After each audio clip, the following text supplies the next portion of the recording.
तो simile figure speech का एक एलिमेंट है। फिगर स्पीच जिसे हम अलंकार की भाषा या अलंकारिक भाषा बोलते हैं, वो उसका ही एक तत्व है, उसका एक पार्ट है सिमिली।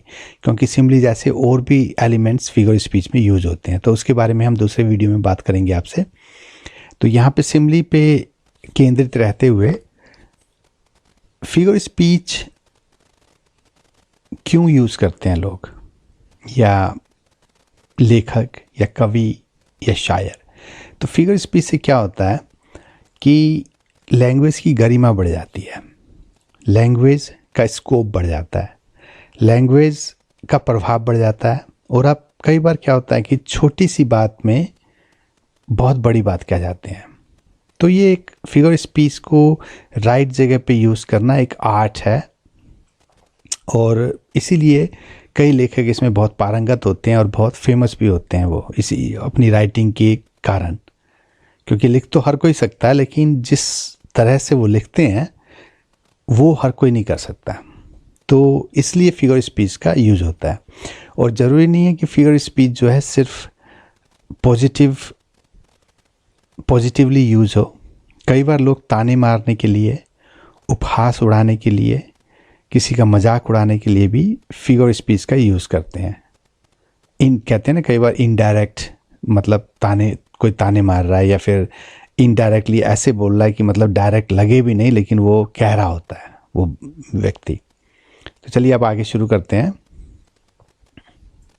सिमिली को हम हिंदी में कहते हैं उपमा। और सिमिली में क्या होता है कि जो दो डिफरेंट चीज़ें होती हैं, जो एक दूसरे से शायद एकदम ही अलग होती हैं, लेकिन उसमें दोनों का कनेक्शन एक दूसरे से हो जाता है। और पहली वाली जो चीज़ है उसकी तुलना दूसरे से होती है, और जो दूसरे का जो गुण है वो पहले में आ जाता है। अब ये अगर मैं आपको एक छोटा सा एग्जाम्पल देके इस कॉन्सेप्ट को बताने की कोशिश करूँ तो शायद मुझे लगता है ज़्यादा अच्छा होगा। तो उसमें क्या होता है कि जैसे कई बार लोग कहते हैं वो आदमी वो सूरज की तरह आ गया उसमें।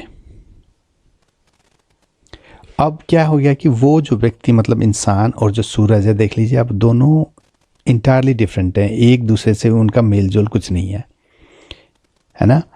एक पृथ्वी पर रहता है, एक आकाश में, एक जो है सजीव है, और जो दूसरा है वो अपने तरीके की वस्तु है। लेकिन जब हम सूरज कहते हैं कि वो व्यक्ति में सूरज की तरह आ गया, तो मतलब इनडायरेक्टली हम कह रहे हैं या तो वो व्यक्ति बहुत जल्दी गुस्से हो जाता है, या उसमें मतलब बहुत तपिश है, उसके अंदर कूट कूट के भरी हुई है। तो ऐसा करके उस व्यक्ति से हम सूरज से की तुलना सूरज से करते हैं, और सूरज का जो गुण होता है उस व्यक्ति में आ जाता है, लेकिन फिर भी वो एक दूसरे से इंटायरली डिफरेंट है। तो यही सिमिली है, एक चीज़ की तुलना दूसरी से करना और दूसरे का गुण पहले में आ जाना। अब सिमिली को मतलब किसी सेंटेंस में सिमिली यूज हुई है, किसी उस क्या कहते हैं पैसेज में सिमिली का यूज हुआ है, इसको मतलब कैसे पता लगाएं।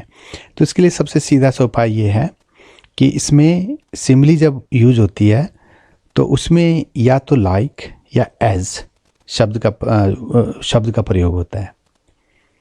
अगर इन दोनों में से एक भी शब्द आपको वहाँ नहीं मिलता तो वो सिमिली नहीं है। तो ये बात अगर आप नोट करेंगे तो इससे आपको सिमिली को समझने में, सिमिली को रिकग्नाइज करने में बहुत आसानी होगी।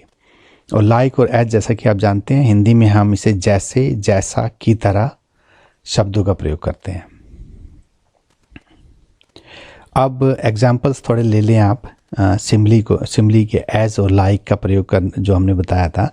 तो as big as an elephant, इतना बड़ा जितना बड़ा कि हाथी है।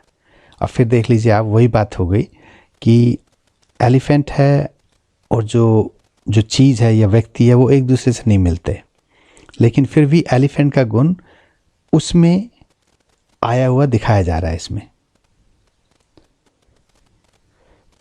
As brave as a lion, इतना ब्रेव जैसे कि लायन हो, इतनी ठंडी या इतना ठंडा जैसे कि आइस हो, एज कोल्ड एज आइस। और ये कविता तो हम सभी ने पढ़ी है बचपन में कि like a diamond in the sky, एक डायमंड की तरह। अब देखिए इसमें लाइक का यूज़ हुआ है, ठीक है। तो जब एज का यूज होता है तो एज 2 बार आता है, जब लाइक का यूज होता है तो लाइक एक ही बार आता है। His hands were cold like ice, उसके हाथ बर्फ की तरह ठंडे थे। और अंतिम में she cried like a baby, वो एक बच्ची की तरह रोई। तो दोस्तों यही था सिमली को कैसे रिकग्नाइज करें। सिर्फ इस बात का ख्याल रखें कि सिमली में एज और लाइक का प्रयोग ज़रूर होता है, और इसमें 2 चीज़ों के बीच में कंपैरिजन होता है। और ये बातें जब आप किसी सेंटेंस में देखें तो आप जान लें कि इसमें सिमली का यूज़ हुआ है। तो दोस्तों आज के लिए इतना ही। जैसा कि